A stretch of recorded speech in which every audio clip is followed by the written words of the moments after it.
listening to the voices behind Women's Cricket Chat. That's Alex, Hannah, Georgie and Cassie. Coming up on today's podcast, we've got South African broadcaster Natalie Germanos. And we talked to Natalie about all things commentary, who are the up-and-coming stars of the South Africa women's team, and whether or not we will actually get to see a women's IPL in the future. So, Natalie Germanos, welcome to Women's Cricket Chat. So, I don't really know where to start with your career. Commentator extraordinaire, friend of the pod, all-round legend, and just doing it for the girls. So, welcome from the sunnier climes of Johannesburg, while Alex and I sit here wrapped up under duvets, hot water bottles, whatever. You can just chill in your shorts. Welcome to the podcast. How are things down in South Africa? First of all, thanks very much for having me on. Thanks for the intro as well. I much appreciated. How are things in South Africa? Weather has been odd. It is summer, and yes, it is warmer than England, but it's been a bit rainy and a bit cold and a bit weird. Looking forward to a good summer series, hopefully, depending on, who knows, from day to day, who knows what's going to be happening and how things change with travel and all of the things. We all know the world by now and how things change all the time. But otherwise, good.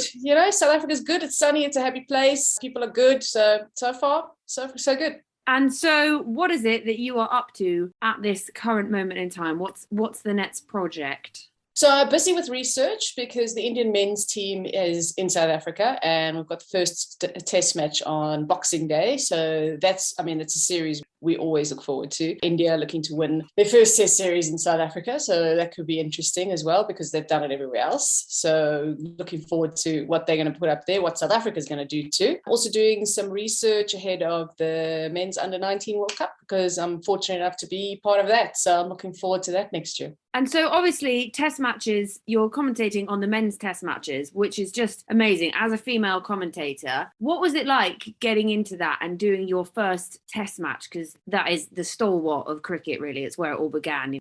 If I look back on that was I think 2005 would have been my first men's test match. I've been doing this for a little while now. I'm trying not to give too much of my age away, but it's an interesting experience because as much as obviously I'm walking into a world where it is probably 95% men at the time, there's a lot more females involved now. And at the time, I don't know if I understood the gravity of it in a way because I was so focused on trying to do a good job, trying to put my best foot forward and obviously trying to make an impression because I'm new to it and you want to try and make sure that you keep the job, obviously, and you get more opportunities as things go along. So I think initially I didn't quite understand how big it probably was at the time. And I was actually fortunate to have a really nice team around me as well. The team at SABC was so welcoming. They're so warm, very experienced people as well, experienced commentators who've been in the game for a long time. And they really were very welcoming and really helped me along. Good producers as well, which makes a big difference. So I think I was lucky to walk into a situation where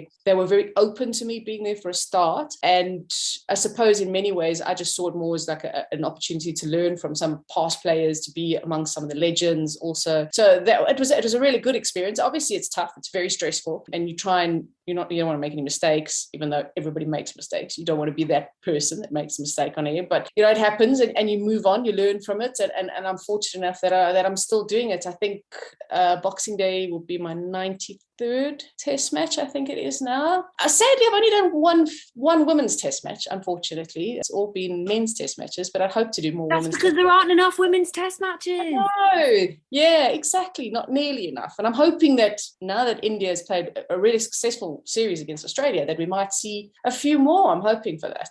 And obviously it's pretty incredible that you've managed to commentate on 94 test matches collectively. I wanted to take it back to the beginning and simply ask, how did you get into commentary and was it something that you always wanted to do? So I played cricket at school. Unfortunately, it wasn't like a lot of matches and wasn't a lot of opportunities because we only had within the school system, I think 3 or 4 other schools that actually played women's cricket. So I played with the boys, played with my brothers in the backyard, all those kind of things. And I actually wanted to play, but realized pretty early that at the time there wasn't much of a future. I wanted to try and get into a club and play there, but I just didn't actually have the opportunity because I didn't have a car to get to club. I didn't have transport to be able to get to play. All of those type of things come into it. And, my parents are pushing me to study something as well, which now I see the value of. At the time, I was like, do I really want to do that? I see the value now, of course. And then I started thinking about commentary, probably mid-teens was sort of when it started to come up, and the thought of doing it. And it grew and grew as my time within cricket sort of grew as well.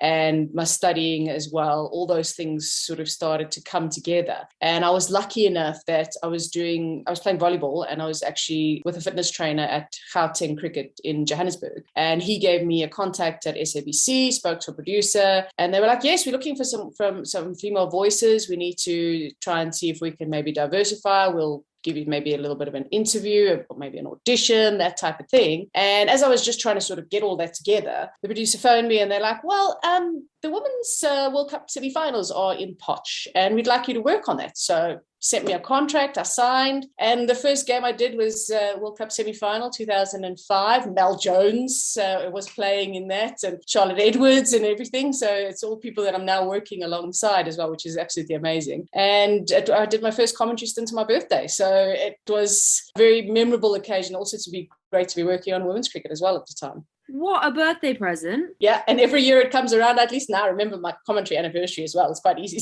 to remember as well. And do you think it was almost better just being thrown in the deep end like that? In many ways, yes, because I was lucky that, as I said, I had such good people to work with. I had a good producer as well. The producer basically said, and I started out with radio too, so you didn't have to worry about a lot of things that you do with TV, like camera work, being on camera, all of those things. And radio is a little bit more relaxed and you can tell some stories. And I was working my first stint with Neil Manthorpe, who is a very experienced commentator and had been commentating, even at that stage, had been commentating for many years. And he's now worked all around the world. And he's such an amazing, warm person and very funny and friendly on air as well. He comes across that way. The listeners absolutely love him. And he made it so easy. And they put me on for 10 minutes with him just to sort of ease me in. And fortunately, it went very well. And I was lucky that I was able to do both semi-finals at the time and then move on from there. And SABC gave me a contract every year since. And you mentioned previously that in 2005 you commentated on the World Cup on the likes of Mel Jones and Charlotte Edwards.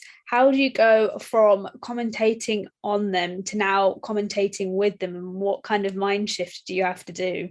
Yeah, it's amazing actually, because, I think of it at that time, because these are also women that I looked up to from a playing point of view too, because I did want to play as well. I just, as I said, I didn't quite get the opportunities maybe to be able to advance my career from that point of view. But watching them play was just amazing to see it live also, because back then there wasn't a lot of TV coverage of women's cricket and not even a lot of radio coverage of women's cricket, especially in South Africa. So to get to watch them play and everything was quite amazing. And of course, commentating on it was something very special. And then I think it would have been 12 years later, I met them at the 2017 Women's World Cup in England, which obviously we all know is such a landmark moment for women's cricket because of the crowds, the coverage, everything, the Lord's final, all of that was just incredible. And getting the chance then obviously to work with them, meeting Mel Jones, for example, she's one of my close friends, but I still consider her one of my heroes as well in many ways for so many reasons. I think it was quite overwhelming to be able to work with them. And it took some sort of, I think, courage in a way from my side, because I'm working with people who are my heroes and I've looked up to from a playing point of view, but also from a commentary point of view. And they are just such good advocates in terms of women's sport that it was sort of overwhelming in a way. But I was so lucky that they're just such incredible people. They're so warm, they're so friendly, that they made it just like, well, it's like we've been friends forever. So it made it easy from that point of view. And working with them, it's quite a special treat. And I've been so lucky to work with them on a few events since then as well. And you mentioned that 2017 World Cup, which in England was obviously just a massive thing in England. England in the final, that semi-final against South Africa was just, you're probably still not quite over it, but nor are we, maybe for different reasons. What was it like, the experience of that sold out Lords and seeing England take the title, which, let's be honest, no one was expecting them to win? Yeah, I remember at the beginning of that tournament as well, people had asked me who I thought might be in the final. And I said England and New Zealand actually was my picks. And someone did say to me, well, what about Australia? And I just had a feeling something wasn't going to quite click with them. And as it so happened, sadly, obviously Meg Lanning had a very serious injury and they were short of bowler as well in that tournament. But I had a feeling England were going to make that final. Then, of course, they struggled in their opening match against India in that World Cup. So I think a lot of people thought, oh, maybe they would be a little bit shaky. They were great through the rest rest of the tournament, obviously. And to have the host nation in the final is obviously a big thing for any tournament. But to do it with a final at Lord's, the Women's World Cup as well, a sellout crowd, being there at the ground. And I remember looking out the window from the media box and seeing people queuing to get in, and from an early time as well, not past the time that the match started, was from very early on those queues started. And already I knew it was going to be a special day, because having that full crowd, even the drums as well was at Lord's, which was quite incredible to have within the crowd. There was wonderful support for India too, which just gave it such a beautiful atmosphere. And of course, India was doing so well in that final that we really thought they had it. And that dramatic finish with Anya Shrubsole just being so absolutely amazing with what she did, and the competitive nature that she brought to it as well. She lifted everybody, and obviously lifted the crowd too. I can still hear that crowd almost in many ways, because of how loud they were and how uplifting it was as well. And I think in some ways you get lost and almost forget the actual occasion and how big it was, because the cricket was so good. But then afterwards, you're realizing what has just happened. And after the match, you hear about the viewership as well, and how many people were watching it on TV, how many people listened to it on radio. It's a huge moment in women's cricket, and to be part of that, it's really, really special. And I'm obviously forever grateful for that. And you say that it was a huge moment. Did you find yourself sort of taking a step back and taking stock of how far it had come, even just in the time that you've been commentating on it, from that 2005 to 2017, seeing that growth in the women's game? Yeah, absolutely. I mean, I was lucky to do the final with BBC Test Match Special, and it's just that in itself already. Before the game started, I sort of stepped back and thought to myself, well, it's already been a successful tournament. We had an incredible semi-final with India and Australia, and obviously Harmanpreet Kaur's 100 was quite sensational. And I think that also brought a lot of eyes on the final as a result of that. The England-South Africa semi-final, which was so close, and South Africa was so close to making an historic final. So already I was stepping back before it and starting to think about what this actually means, and being told that it's going to be a sellout crowd, and obviously it's going to be, we would expect it to be quite a tight contest, especially after their group game between the two teams. But I do remember a certain stage, I think I'd finished my commentary stints. Ellie Mitchell, I think it was, might have been on air at the time. And I remember thinking, like, wow, look what is happening here. Like,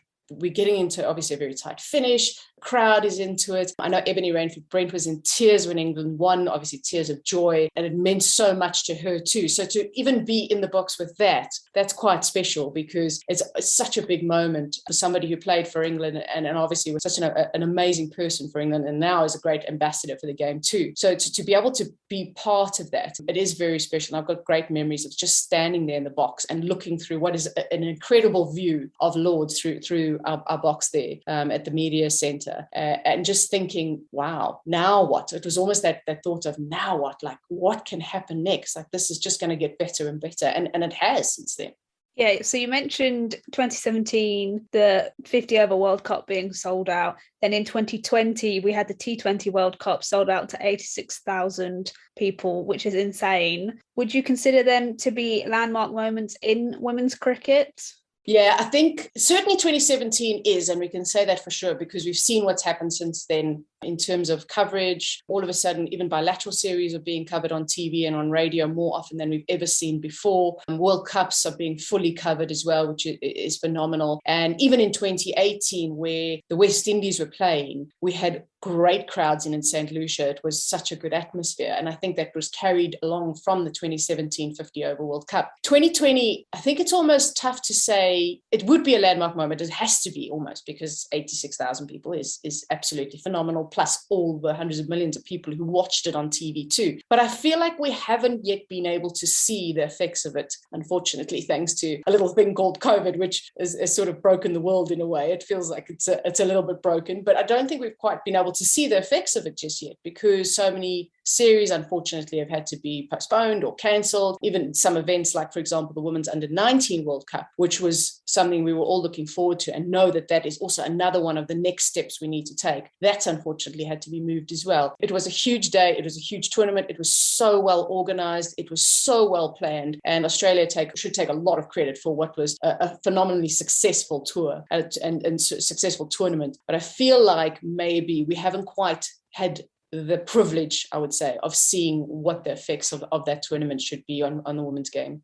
And of course, COVID is rearing its ugly head once again. How have you, as a broadcaster and a commentator, how have you adapted? Oh, I will say it was very tough. 2020 was really tough because after what had been a very busy period for me, and I was lucky to be involved in so many events and so many wonderful events. Obviously, so many things got cancelled. It was even difficult for us to have a home summer series as well. And there were, so many restrictions in place, all of these things. Fortunately, 2021 has been a lot better. And I have been involved in a few quarantines, which I will say are not fun. I'm not very good with it. I get bored really quickly. But, you make your way through it and use that time obviously to do some research and that kind of thing. But it is tough. I really feel for the players. I don't know how they do it because they go through so many of these quarantines and sometimes up to 2 weeks in a hotel room, and then expected to perform on the field, keep fit as well somehow, and be expected to perform on the field. I don't know how they do it. I find it really tough just from a commentary point of view, and I'm just there to just talk basically. In many ways I feel so much for the players, and I actually have even way more respect for them now because they're going through so much. I think it has been I can't say that it's been an easy couple of years. It's been a really tough couple of years, but you try and obviously keep as busy as possible. It's always great to just see tournaments going ahead. And you kind of hold your breath and hope that the next one that you booked for will go ahead and that there won't be any issues and everybody obviously stays healthy. So it's been pretty tough, but we hold thumbs that 2022 is going to be obviously a better year than what we've had in the last couple of years. We hope that it just all sort of calms down and we can get back to.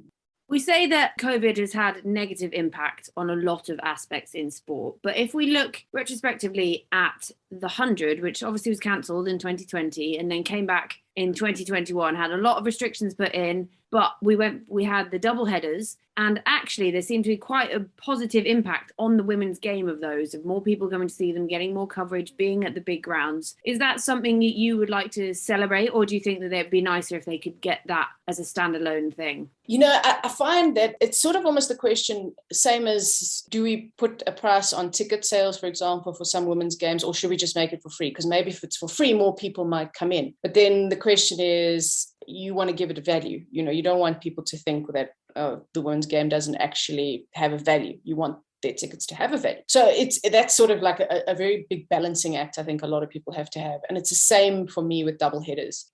A lot of people will still see it, and it also depends obviously how it's marketed, how it's put forward, but a lot of people still see it as a curtain raiser, and that's not at all what it is. The women's 100 was phenomenal. I'm still iffy maybe a little bit about format. Does it work? Doesn't it work? It's too early to tell. We can't really tell from one tournament. That's almost impossible. And it would have been the same for all the other formats when we've brought them in. So I'm still not sure about the format itself, but the way it was marketed, the way they also ensured obviously better salaries for the women's players, all of those things made a massive difference. I would like in future that we see it standalone. We've seen the WBBL has been very successful. It's been great for the players. It's still a premium T20 domestic tournament around the world, probably will be for quite a long time to come. I would like to see it eventually be a standalone, but I still think there is value in it being double headers in the sense of bringing obviously people together, bringing families together. They get the opportunity to see both their heroes in the same day. So whether it be heroes from the women's teams or heroes from the men's team, they get to see them in the same day, which I think is a really good asset to have. And if they continue to market their tournaments as they have, I think we can only see it getting better and better. And the women's players will around the world will be pushing to get contracts there, which is only good for the tournament. And obviously we missed out on some overseas players because they couldn't come over, but we did have 3 absolutely bloody good South African players in that victorious side. What was it like for you to be able to watch the 3 of them absolutely smash it and take the first trophy? Having watched Shamlin Ismail, Marizan Cup, Danai Finigak for years now, and how they've developed as players. I mean, they made their debuts a very long time ago now, just after even I started commentating. So they've been playing for a really long time. But to watch them around the world and be so professional, and they have so much impact on the game. Each one of them is match winners within their own rights, and it doesn't really matter the format they play either. The conditions don't seem to matter to them either. They're absolutely phenomenal players. They're talented, but they work really, really hard. And that's why they are so successful, because they work so hard. Danae van Niekerk as a captain is absolutely phenomenal. I love her approach to the game. She's so positive, and she's been good from the South African team's point of view as a captain as well. And she's pushing them to greater heights as a result of her captaincy and her style and her leadership. So for me, it's really a proud moment. I just feel so much pride for those ladies and watching them play. And that goes really with any of the South Africans who've played in the overseas leagues, because it's inspiring to women back home and girls back home. And I can only imagine what the next generation is going to bring us as a result of these players and the grounds that they've broken. And they were also phenomenal in the Women's Big Bash. So you just can't stop them. And then there was a bit of negativity on social media afterwards, but to watch the impact that had of people who support the game being like, this is not okay. Danae van Niekerk is an absolutely phenomenal player. And then she obviously got her wife, Marizanne Kapp, there supporting her. As much as it is horrible, and that shouldn't be allowed on social media, it shouldn't be there, the pushback from the people who support the game and support the women in the game was really positive. Yeah, for sure. And we wouldn't have seen that probably a few years ago in many ways, because now I think as a result of players playing around the world and getting the exposure they deserve, people are starting to really sort of invest in the players in many ways, in that they are true fans of the game. They're true fans of these players, the individual players as well, their personalities. They're starting to get to know them, and they have genuine love for these players, which we wouldn't have seen before just because of the lack of coverage. No other reason. It's got nothing to do with the personalities or even the skill of the women's players a few years ago. It's genuinely got to do with the opportunities of actually seeing what these players can do. And I love to see the support that they get. Sadly, we all know from social media, the anonymous keyboard warriors who don't want to put their full names forward, but they're happy to say whatever they want and feel that they have the power to do that because they can remain anonymous. Sadly, we're going to have that all over. And the more coverage that the women's game gets, sadly, we're probably just going to have more of that, which is, I hate seeing it on social media, and it's the one thing I really don't like. But to see people support them, and rightly so, stand up and say this is not okay, is really positive. It is, I'm sure, hurtful, and I'm sure it was really tough for Danae to see some of the things that had been written about her and saying that she's not good enough, all these things, which is crazy. But at the same time, to see that support, I hope they take a lot of heart from it, because they really should. Yeah, and then we can think about the positive aspects of social media. And something that you do see on social media is the call for a women's IPL. What would you like to see happen? And when do you think that might be able to happen by? It's just something that you're never sure when the BCCI are going to finally be like, this is actually something that needs to happen. Yeah, I know a lot of people said that initially there probably wasn't enough in terms of domestic players to be able to do it. Because yes, if you add up the numbers, maybe there wouldn't be enough domestic players. But what we've seen now recently is that there is a lot of domestic players within India that are up to scratch and certainly would make the women's IPL really, really good and really competitive. I'm hoping that it happens within the next 2 years. That's what I would like to see. I hope it's not something that also gets rushed and gets sort of organized at the last minute, because that's not going to do the game any good at all. And it takes quite something to be able to put an IPL league together, because you have to have the buy-in, obviously, of all the franchises. You've got to get contracts out for all the players, venues, fixtures, all of those things. So I don't want it to be a rush job. I wouldn't say, they must do it and make sure that it's done in a month or so, whatever the case may be. But I really, really hope that within the next 2 years, we will see a women's IPL, and hope that they get the full backing that it deserves, because I can only see it being successful. I cannot see that being a flop in any way.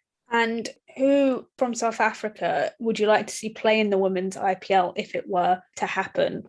I was so proud of Ayabonga Kaka when I saw her in the T20 Challenge last year. I was so happy for her that she got that contract. She is such a phenomenal player. She is so good for so many reasons, and she's been that good for many, many years now for South Africa. She hasn't played in the other leagues, and I'd love to see her get the opportunities, obviously, to play in those leagues. I know she likes to spend some time at home and spend some time with family, because the international season obviously has been busy, and in particular pre-COVID, it was very, very busy for them. But another one is Nkululeko Kumlaba. She is a phenomenal spinner. She's a wonderful character as well. She's got a great personality. She's got so much potential. And anytime she spends in India in those conditions, it's going to be so good for her finger spin. I think she's a really, really good player. And I think that she would bring quite something special to the team. And I'd love to see her game develop even further. What impact do you think all these franchises and franchise tournaments are having on the international game?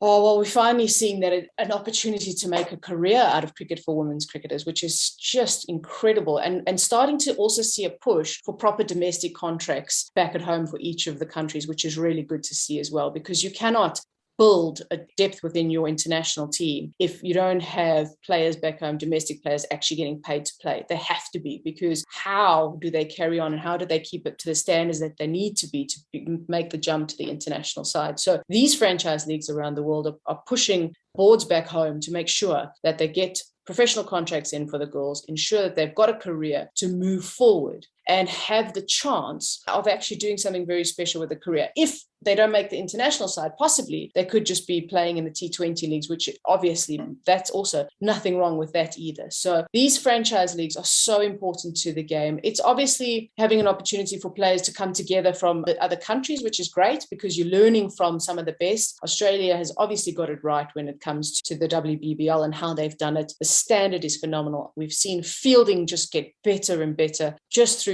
the fact that these players now can dedicate so much more time to the game, which they just couldn't, unfortunately, before, because so many of them would have 2 or 3 other jobs that they had to actually go to be able to carry on playing cricket. So these franchise leagues are huge. I really hope that they continue, obviously, in this vein and that we see more domestic contracts for these girls. Linking previously to you talking about being on the radio for SABC, you were the first female lead commentator on radio in South Africa. That's an amazing achievement. And if you could tell yourself something when you were starting out, what would it be? It's a very good question, actually. I'd probably say to just bring out your personality a little bit more, because I think as women we want to be so perfect because we're so scared of making a mistake, because very often when we make a mistake people turn around and say, oh, it's because she's a woman, and our gender comes into it, which it doesn't really happen with men as much. I would probably say bring your personality in a little bit more, relax a little bit and just enjoy the ride, because it's going to be, fortunately, it's going to be a very good one. I think that's probably what I would say to my younger self.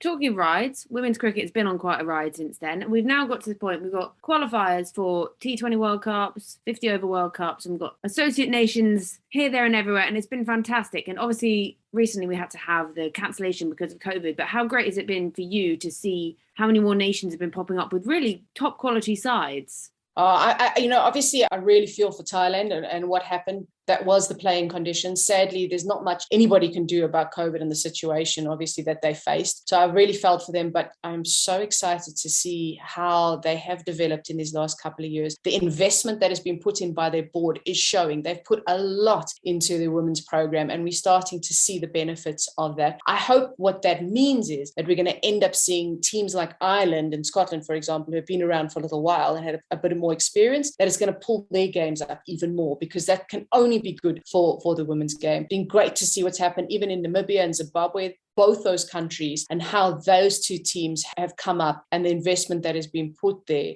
No doubt the more results that they get, the more investment comes, and that just means that the base of women's cricket just gets better and better. And who knows, maybe we'll get to a point where we start seeing World Cups with possibly 10 to 12 teams and it's all competitive cricket, and we can see that expansion of the game within the ODI formats and the T20 international formats as well. And also looking at those qualifying tournaments, they were just having such a bloody good time at the same time. And that's what you love to see, you know. They're playing high quality cricket, but they're really enjoying it. And that's what we want to see in the game across all levels. Oh, for sure. You know, when we saw Thailand in 2020 at the T20 World Cup, for example, they were just happy. They were smiling all the time. They were soaking it all in and enjoying every single moment of it. And it was infectious because you're seeing this team having so much fun, enjoying themselves, celebrating every little win that they possibly had. It makes you remember why you love the game and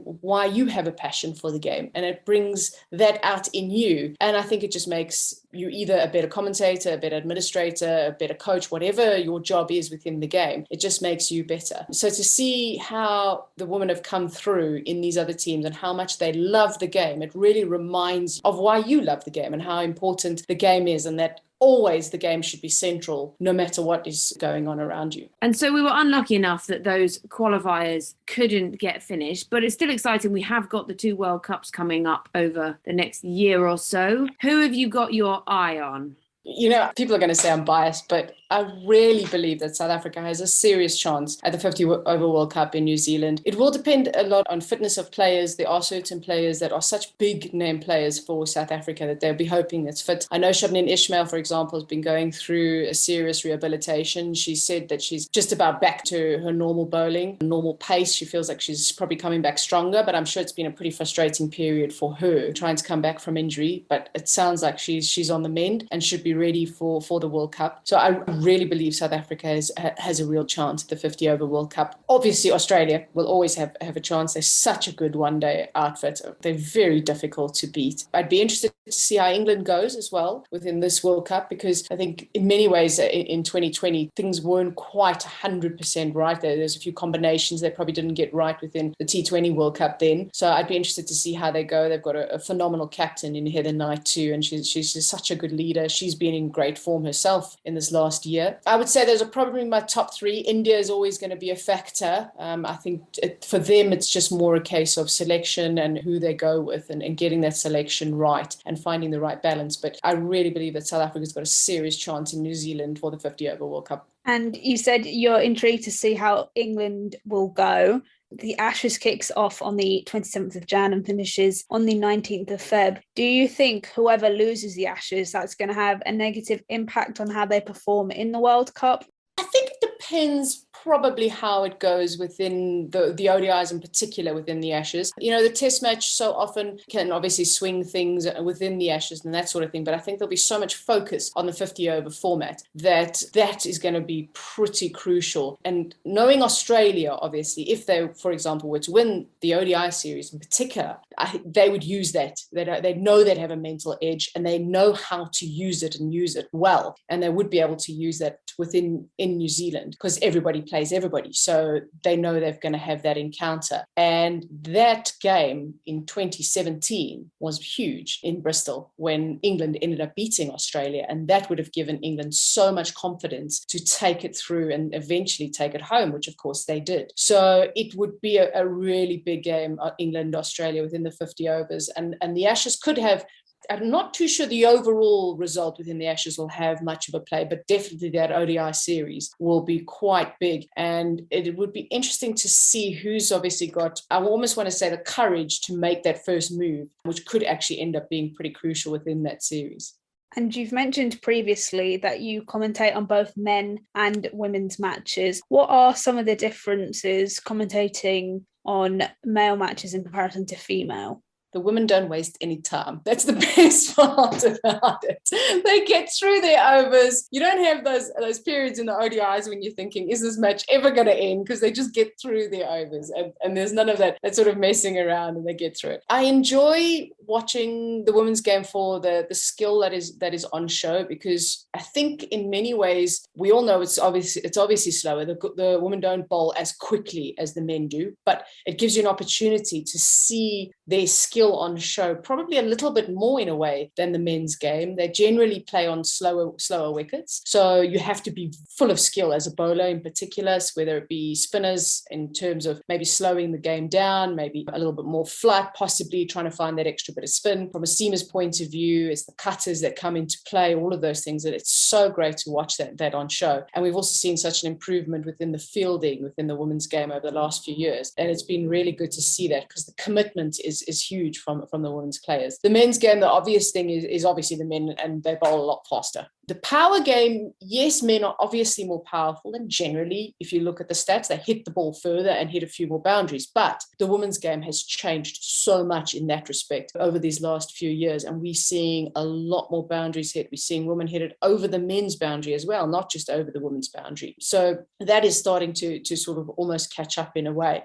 So from the men's point of view, it's exciting to watch a bowler bowl 145, even possibly 150 kilometers an hour. It's really exciting. And you get to see that a bit more within the test matches because there's more men's test matches, all of those things. But there are obviously sort of subtle differences that you will notice within the skills as well. And that, there's positives for men's game and there's the positives for the women's game as well. And in terms of test matches, we mentioned it earlier that we would love to see more women's test matches. Is that something you think is in the pipeline? I think it really is. Look, it is up to the boards. The ICC have left it up to the boards, and they must make the decision. To hear India be quite excited about the possibility of more test matches is huge, because we all know the play that they have. You've got a lot of people watching the game. Everybody wants to play against India as well. It would be competitive playing a test match over there in those conditions too. It would make probably for quite fascinating watching too. And they've got such talented players. There's some wonderful players coming through. To see Shafali Verma in test matches is great. We all have seen her power game within the shorter formats of the game, but to watch her in the test matches and how she played that series, it was great. It really was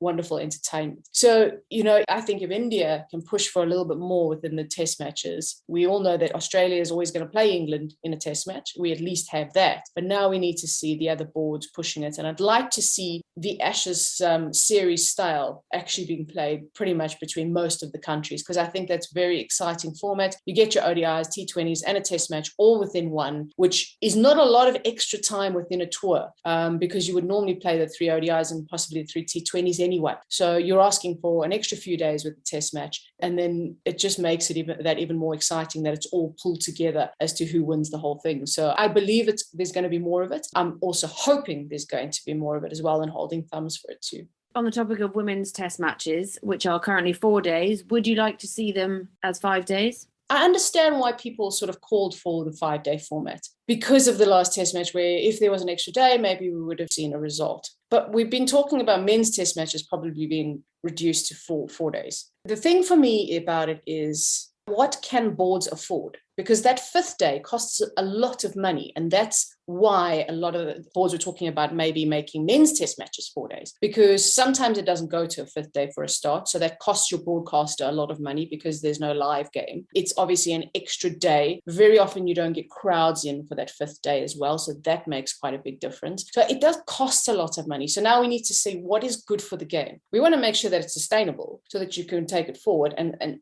at the end of the day, money is involved with that, and you have to, that is just a reality. So if we want the game to be sustainable and be carried forward, should it be forced into 5 days? I don't think it should be forced into 5 days. It should be something that becomes up to the boards. Do they want to, the two teams, do they want to play 5 days or do they want to play 4 days? They probably could make that choice themselves, but I don't think it's something that should be forced in, because sadly it does cost a lot of extra money, and that's within the men's game or the women's game. It actually doesn't make a difference. It will cost quite a bit of money. So we want to make it as sustainable as possible. So for me, if it's left up to the boards, left up to the two teams to decide, great. And which female player would you like to see in a test match? Laura Wolfart. I think that's probably the easiest one really for me. I'd love to watch her building an innings. She really has worked so hard on her T20 international game, her power hitting. She's worked on hitting through the leg side as well and opening herself up and being able to play a little bit more through mid-wicket. She's worked a lot on that, knowing that her drive is her strength. We all know her drive is her strength, and it's beautiful to watch. Her drive through the offside has been really lucrative for her, but she's worked really hard on a leg side game. She's worked really hard on trying to score obviously more boundaries, but I'd love to see her bowled an innings in a test match, see how she goes about it as well, because it's a very different prospect. It's not the same as building an ODI innings. I'd be interested to see, I mean, she probably should be sort of a perfect number 3 for me, and to be able to watch her in a test match, how she goes about things against a red ball, which is different to the white ball as well. The pitch would be a little bit different. The field settings, all of those things make quite a big difference. So I'd love to see her in the longer format of the game. And that's when she's not writing songs and singing Jemima Rodriguez in the dressing room, you know.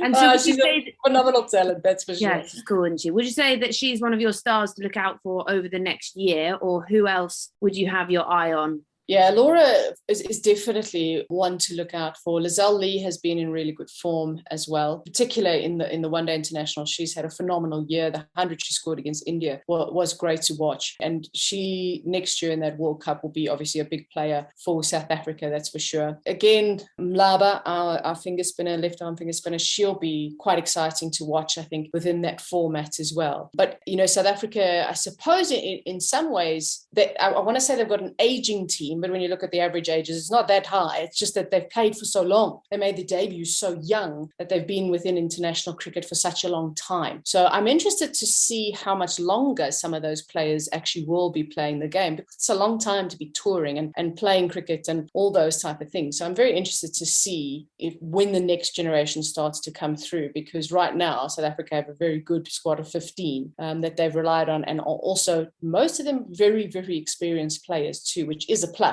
But the question is obviously, when do we start bringing in some new players, maybe possibly domestically? But I think in this next year or so, Lizelle Lee, if she continues in this form, she'll be a big force for South Africa. And I'd be interested to see how Shabnam Ismail also does, coming back from her injury too. And it's interesting because obviously in England, we've got youngsters coming through who've come through the domestic setup. We've got the likes of Charlie Dean, Alice Capsey, Izzy Wong, that kind of thing. So maybe bringing something that kind of vibe in South Africa would be something that would be hugely influential, especially with this, in inverted commas, aging side. But looking ahead, we've got a big old year coming up for you, for the South Africans, for all the players over the country. But we do have a few quick fire questions we would like to finish off with that we always like to have at the end of a chat. And one for Hannah that she loves is, what is your favourite sledge that you've ever heard or used in a game? Oh, wow. Oh, gosh.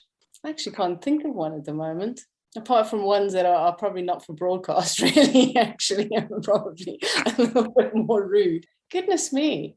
I can't actually think of one at the moment. Can I come back to that one? See if I can think of one.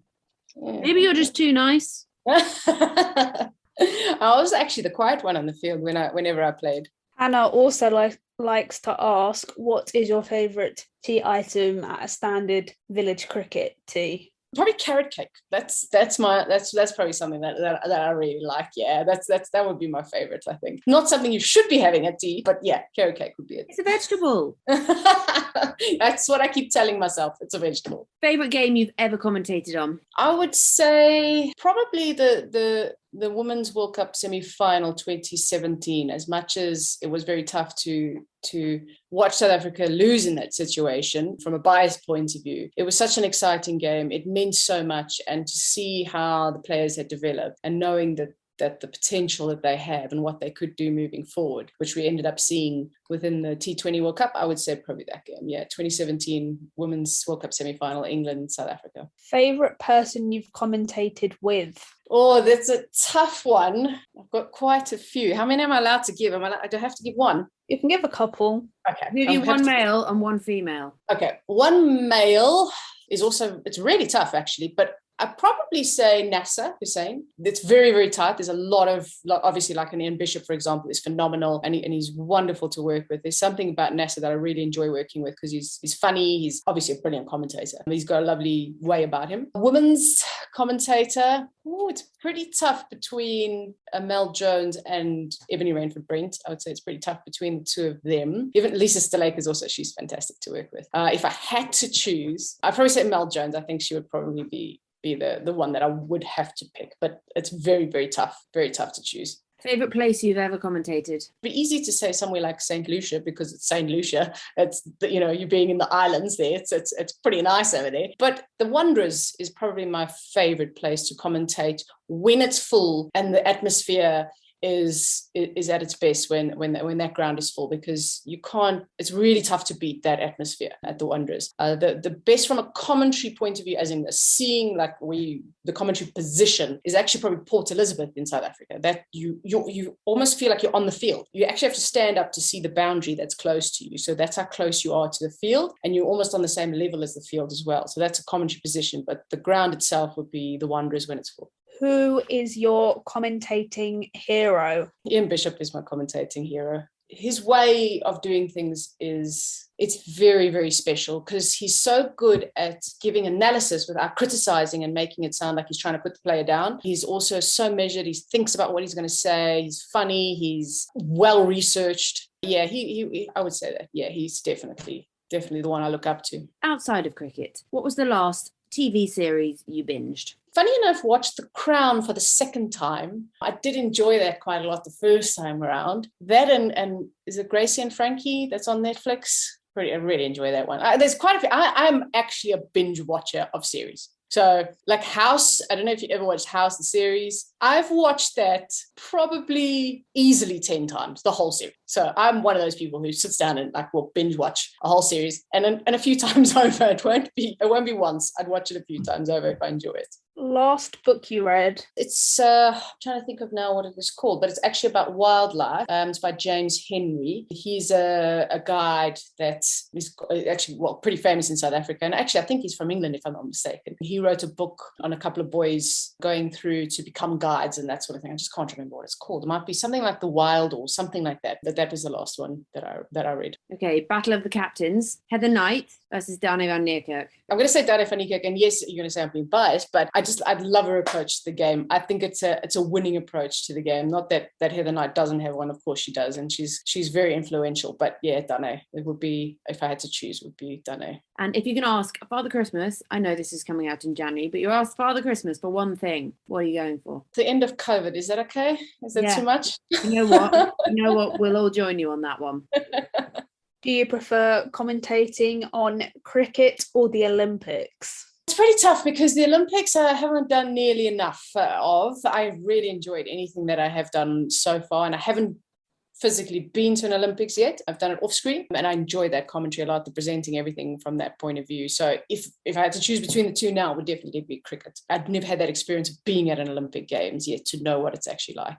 Radio or TV commentary? Oh, I knew you were going to ask that question, and I don't like answering this one actually because I love them both, and I don't actually have a preference. I genuinely love them both, and that each one of them has their own positives. So I'm going to sit on the fence for this one. Sorry. This one's a bit savage, but who's more likely to make it to a World Cup final? South Africa men's or South Africa women's? South Africa women is. I don't think I'm going to take too long to decide on that. I still believe that they're going to win the World Cup before the men's team. And it's not about talking the men's team down necessarily. It's just that I just believe so much in this women's team and how good they are and how much potential they have. And I've seen them on the up as well. They currently are on the up. The men's team is probably not on the up. They're sort of in a more of a rebuilding phase right now. And if you hadn't been a cricket and sports commentator, what would you have liked to do? Because I see you like a lot of photography, wildlife photography. Is that the kind of thing you'd want to do? Yeah, I actually had a choice between going to varsity to study sports management or going to study guiding for nature and stuff, again, wildlife guiding. And I chose the sports management because I got a bursary for that. So that's why I actually went in that direction. In the end, I was torn between the two. So if I hadn't done the sports commentary and made it in this as a career, I'd probably be in the bush somewhere doing some wildlife guiding. And finally, what are your hopes for 2022? I'm hoping for things to get a little bit more back on track in terms of the women's game, in terms of bilateral series, and hoping that a lot more of them are back on track and that we see more of them happening and obviously not as many cancellations, etc. I'm hoping to see a big positive step towards a women's IPL, whether it happens next year or the year after that, whatever it is, but as long as it's a sort of a step forward to that, and a cracking 50 over World Cup. I can't wait for that, and the Commonwealth Games. I mean, so much to look forward to, obviously, from the women's point of view next year. And I think there's only good to come next year, in particular from the women's game. Amazing. Well, that sounds like a pretty nice place to round up, because you're obviously 2 hours ahead of us. It's probably dinner time. You've probably got some series to go and binge. That and a glass of wine. Wine. In this country, it would have to be mulled because it's like minus 512 degrees. Alex says hard no on the mulled wine there. But Natalie, thank you so much for joining us today. You're honestly absolute legend when it comes to commentating. I speak for myself and probably for Alex when we say, it's quite like we're talking to a legend here. We're talking to a star. You're where we want to be, maybe. And it's been so great to have you on the pod. Friend of the pod. We love you.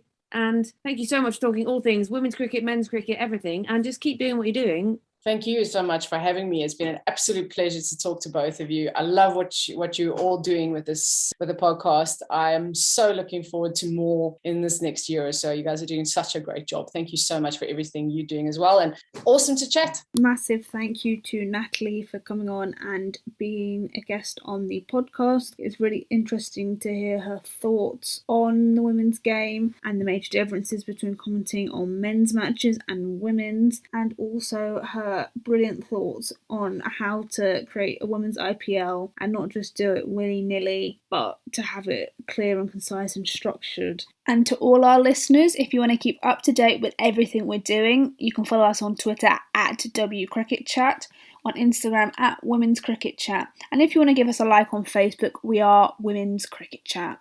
If you'd like to give our personal Twitters a follow, then it's at Hannity1194, at GeorgieHeath27, at CassieCoombs98, and I'm at Alex Jane Pereira on Twitter. This has been Women's Cricket Chat. Tune in next time.